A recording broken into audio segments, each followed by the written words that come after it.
Darren, Alff, BicycleTouringPro.com.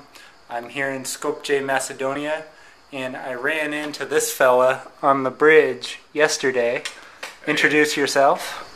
Barend Dronkers, also cycle touring from Canada. Yeah, and I saw him on the bridge with his bicycle, and I just came over and said, "Do you speak English?" And you did. Definitely. Canada. And so we've met up again today and just spent some time walking around.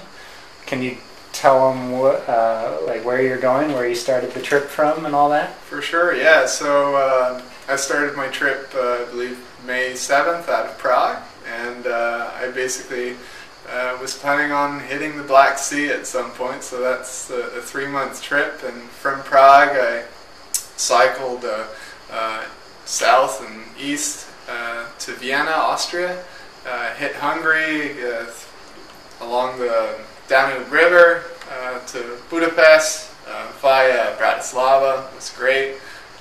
From Budapest, followed the Balaton Lakes to Slovenia, cycled through Slovenia all the way to the west, to Bled, down the coast of Croatia.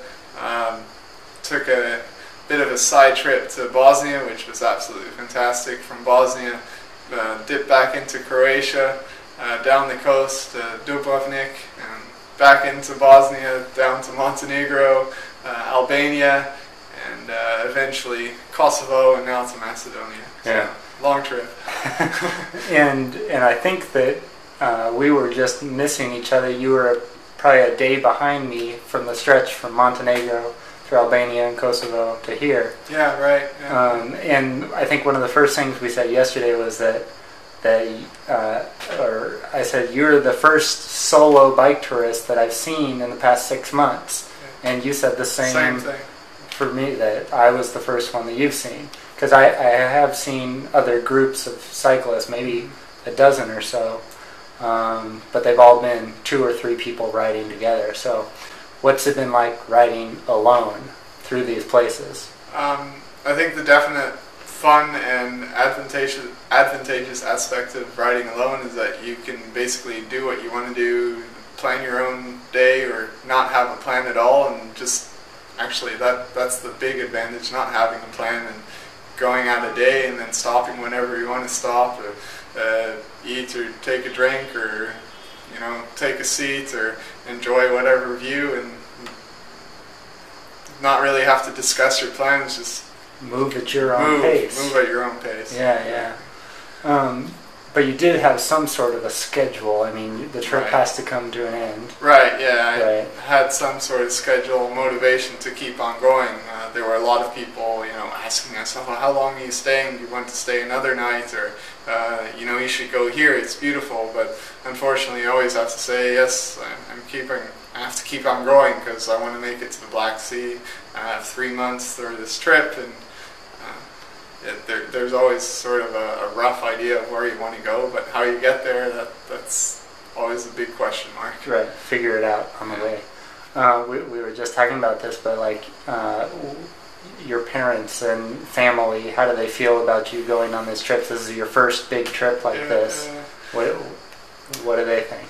Well, the parents have definitely been very supportive of me heading out on a trip like this. I think there was some anxiety, and of course they're worried to a certain extent about my safety, but surprisingly they've been very supportive, and they've wanted me to keep in contact a little, but the mother back home was surprisingly lenient and said, "Well, I'll just let him be. If there's any worries, then he'll let us know." So it's been quite good with that respect. Yeah. And again, we had touched on this earlier, but where do you think has been your favorite place that you've gone? So I would definitely say of the countries I visited, in terms of the idea of I could definitely live here. I really enjoyed Slovenia with the variety of the landscape and the friendliness of the people, and at the same time the quite clean and organized. I like that. Then again, I really loved Albania because it's almost the exact opposite, where it just seems to be one exciting maze of traffic and buildings and people everywhere, a lot of noise, honking all over the place, trash on the side of the street, but then again the people are very, very willing to help and very generous, and the people experience was absolutely amazing. So those were the two countries that really stand out for me. I actually, special mention to Bosnia. I thought the landscape was a big surprise as well. I really loved that. Yeah, I think for me as well, the people have been really, really nice everywhere I've gone, except for a few maybe small incidences in Split, Croatia. I remember Split. Definitely, and those are the touristy areas. I think you can't judge a country based on one experience. But talk about how you're kind of finding places to sleep each night and food to eat and all that kind of stuff, because that's pretty interesting.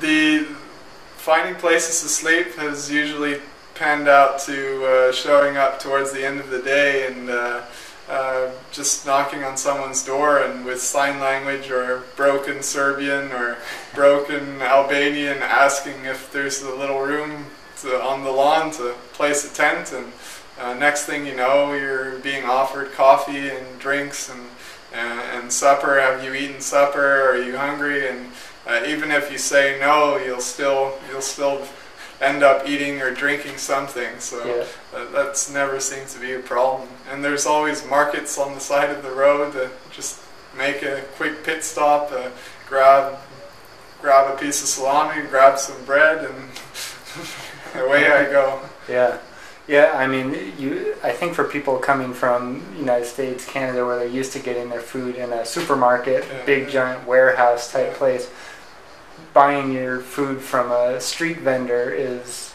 kind of different. I mean, it certainly was difficult for me at first. Like, you just don't know how to approach it, you know what I mean? And what about, like, what kind of food are you eating? A lot of tomato, a lot of cucumber. Bread, like I said, salami. I'm a big salami lover. Some of the cyclists I was with, canned tuna. There's all the different kinds of canned tuna and canned meats. There's all the fruits, apples, bananas. What else? Peaches. Definitely a lot of food from the market. I'm a big fan, and there's a bunch of different yogurts. You were saying you were eating a lot of yogurt at some point. I fell in love with I really need energy food, so anything with a lot of fat, believe it or not, is good for me. So I found that you have the 20% yogurt here that's not exactly called yogurt. It's been amazing. And both of us are like rail thin. Exactly. You should know. So if you had a tip for somebody that wanted to go on a bike trip, what would you tell them? This was my first trip. I think one of the mistakes I made for 3 months, I completely overestimated or brought a lot more clothing than I really needed. So I've got 2 pairs of cycling shorts and a pair of cycling pants, and really only need 1 pair of shorts, I think, and the cycling pants only if it's going to be really, really cold, and it's been reasonably cold and rainy, and yet we're still cycling in shorts. You keep warm. I have too many layers of tops, so definitely leave some of those at home, and obviously carry a spare set of clothing, but don't overdo it. It just takes up space, and you don't really need it. And we were saying earlier that mailing stuff home is always an option. We both had to do that. So, all right, cool. Well, is there anything else you want to say? I don't know. Anything I wanted to say? I just want to say that of all the traveling I've done in my life, being on a bicycle has definitely been the best traveling experience, because you take it slow and you really meet the local people, and you've got the option of going wherever you want. You're not stuck to bus routes or train routes. If you wanted to, you can be completely self-sufficient, but at the same time, you can really dive into the culture of where you are. So Yeah. Do you think you'll do another one? definitely.